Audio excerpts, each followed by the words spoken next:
सत्य समाधान ज्योतिष कार्यालय में आपके प्रश्नों का और आपका भी स्वागत है।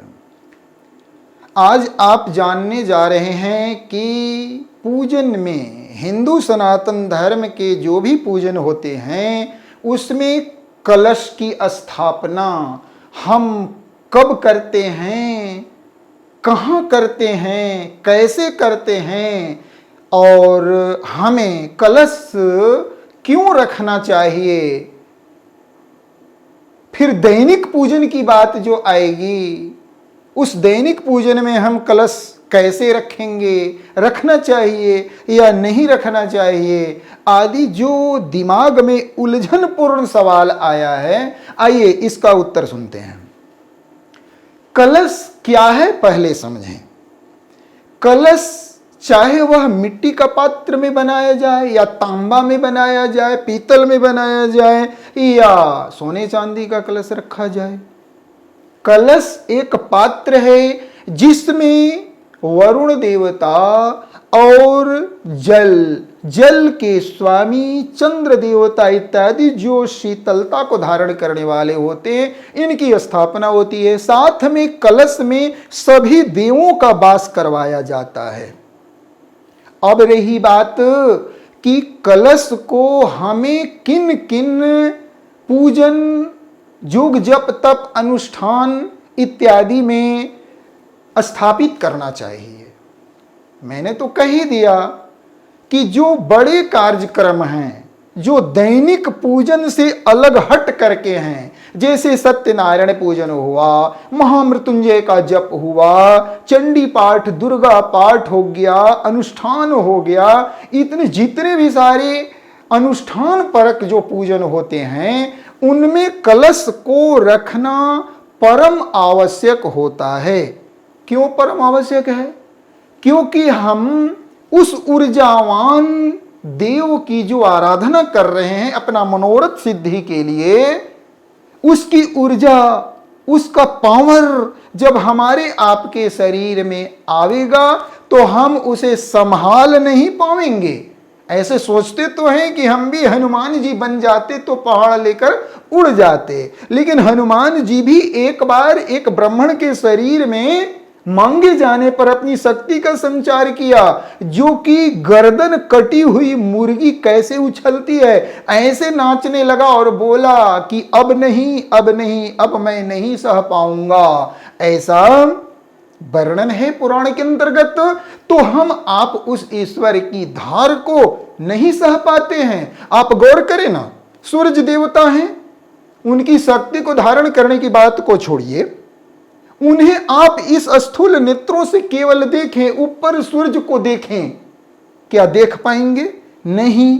तो जब उसकी दर्शन ये स्थूल नेत्र नहीं कर सकता, उस शक्ति का दर्शन करना इसके लिए मुश्किल है, तो उस ऊर्जावान की ऊर्जा को धारण करने के लिए इसे तो तप करना होगा, और तप करने में सहायक कलश होता है। और कलश यह एक दोष का नाश करता है कि जो हम आमने सामने देवता के सामने बैठकर पूजन करते हैं, प्रायः लोग चाहते हैं कि मैं किसी मूर्ति को छू कर पूजा करूं, जबकि ऋषियों ने मना किया है कि मूर्ति को मत छुओ, किसी भी देवता के ठीक आमने सामने बैठकर पूजन मत करो। इन दोषों के नाश के लिए कलश स्थापित किया जाता है।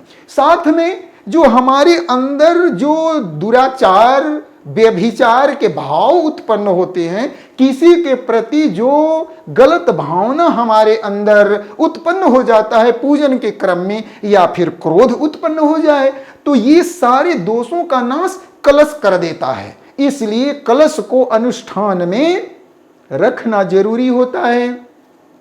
आइए अब हम दैनिक पूजन की वार्ता करते हैं। जब दैनिक पूजन कोई करे तो उनके लिए भी ऋषि बतलाए हैं, आराधना का नियम बतलाए हैं कि आप अपने आराध्य के ठीक सामने, आमने सामने बैठकर आराधना मत करो। थोड़ा सा बायां बैठ जाओ या थोड़ा दायां बैठ जाओ, सामने सामने नहीं। नजर एक दूसरे पर ठीक सीधा ना मिले, 90 डिग्री का कोण नजर ना बनाए, थोड़ा सा 45 डिग्री 60 डिग्री पर दृष्टिपात हो, क्योंकि इस दृष्टि से ही शक्ति का संचार होता है। ये नेत्र दर्शन से ग्रहण करता है, बहुत कुछ ग्रहण करता है, अच्छाई बुराई सबको ग्रहण करता है। आप गौर करें, उदाहरण से समझें, अगर किसी को कंजंक्टिविटिस हो गया हो, आंख आ गया हो, यदि ये आंख उस दूषित आंख को, रोगी आंख को देख रहा हो, तो स्वस्थ आंख भी रोगी हो जाता है। तो हम अपने आराध्य का दर्शन करते, दीदार करते हैं, आराधना करते हैं, तो उसकी ऊर्जा हमारे अंदर आती है, वो छनकर आए, शुद्ध आए और हम उसे सह लें। इसलिए कलश की आवश्यकता होती है। कलश को पीयूष कहा जाता है, अमृतमय बोला जाता है। कलश अमृत है जिसमें सारी देवी देवताओं का वास कहा जाता है। कलश के मध्य में, कलश के बीच, ऊपरी भाग, निचली भाग, बीच से ऊपर, बीच से नीचे सभी देवी देवता और त्रिदेवाओं का भी वास होता है। त्रिदेवा ब्रह्मा विष्णु शिव सबका वास होता है। तो कलश के माध्यम से हम बड़े बड़े अनुष्ठान कर सकते हैं, अपना अभिष्ट मनोरथ, चाहे सकाम भक्ति हो, निष्काम भक्ति हो, सब पूर्ण कर ले सकते हैं। लेकिन इष्ट की आराधना में दैनिक रूप से हमें आपको कलश रखने की जरूरत नहीं होती है। क्यों? क्योंकि जिस इष्ट के साथ हम अपना मेल बढ़ा रहे हैं, उसको तो सशरीर हम समर्पित कर दे रहे हैं, अपने आप को समर्पण कर दे रहे हैं। तो समर्पण कर देने से क्या होता है कि यह पंचमहाभूतों से बना हुआ शरीर है, इसमें मिट्टी पृथ्वी भी लगी हुई है। तो पृथ्वी मिट्टी के पात्र में जो पंचमहाभूत में जल आता है, जब हम आचमन करते हैं, माधवाय नमः, केशवाय नमः, नारायणाय नमः, इस प्रकार बोल करके जो जल पीते हैं, ग्रहण करते हैं, वो कलश में जल भर लेते हैं और ऐसे कलश शरीर ही बन जाता है। तो हमें अलग से कलश रखने की जरूरत नहीं पड़ती है, दैनिक पूजन में कलश रखने की जरूरत नहीं है। लेकिन अनुष्ठान परक पूजन में कलश रखने की परम आवश्यकता होती है। अब कलश स्थापित कब करें? उसके शुभ मुहूर्त होते हैं। अनुष्ठान में अभिजीत मुहूर्त होता है। उस अभिजीत मुहूर्त में कलश स्थापन करने से अभिष्ट सिद्धि प्राप्ति होती है। और जब कलश को अनुचित समय में, ये मुहूर्त खंड में मैं वार्ता करूंगा, मुहूर्त खंड में समझा दूंगा कि अभिजीत मुहूर्त क्या होता है और ये कब आता है, किस समय आता है। तो जो अनुचित समय में कलश स्थापित करके याचना करते हैं तो उनको कुछ मिल नहीं पाता है। जब नहीं मिल पाता है तो वे कहते हैं कि देव आराधना से कुछ नहीं मिलता है। ऐसी बात नहीं है। यहां तो समय की शक्ति को पहचानना है और सत्य समाधान पर चलना है। तो सही समाधान आपको मिल रहा है। यदि इस बात पर आप चलते हैं तो आपको लाभ होगा। आपकी आराधना की जो शक्ति है आपको प्राप्त होता चलेगा और मनमानी करने से कुछ प्राप्त नहीं होगा। भूल जाइए, देवस्थल में आप जाएंगे, खूब माथा पटकते रहिए, रोते रहिए, कुछ मिलने की बात नहीं है। आपको उनसे लगाव रखना है और लगाव रखने के लिए नियम में आना होगा।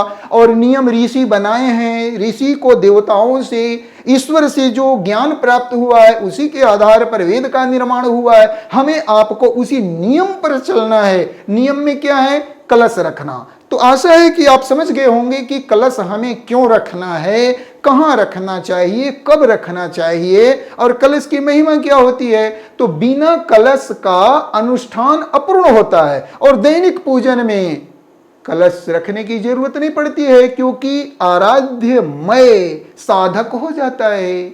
आशा है आपके प्रश्न का उत्तर मिल गया होगा। यदि और भी कुछ आप जानना चाह रहे हो तो इस पर प्रश्न कर सकते हैं। कलश की महिमा के बारे में एक बात और मैं बतलाता हूं। जो भी व्यक्ति यदि अपने किचन में, अपने रसोई घर में एक कलश स्थापित करके रख देते हैं, उन पर तो पितरों का दोष भी खत्म होने लग जाता है, जो कि उसकी वंश वृद्धि का एक रुकावट का कारण बन जाता है। पितर दोष से वंश वृद्धि रुक जाती है। कलश रखने से वंश वृद्धि होने लग जाती है। वहां कोई पूजन नहीं करना है, लेकिन कलश की महिमा के तौर पर मैं बतलाया। जिस समय वास्तुखंड की वार्ता मैं करूंगा इस पर और प्रकाश डाल दूंगा। अभी केवल कलश की बात मैंने कहा, इसलिए कलश, केवल कलश के बारे में मैं बतला रहा हूं। आगे और भी बतलाया जाएगा। सत्य समाधान ज्योतिष कार्यालय तो आप सबके लिए फिर से नई उमंग, नई उत्साह के साथ आपके जीवन को सुखद बनाने के प्रयास में आगे बढ़ गया है। अब आप सब इसके अनुसार चलकर लाभान्वित हों।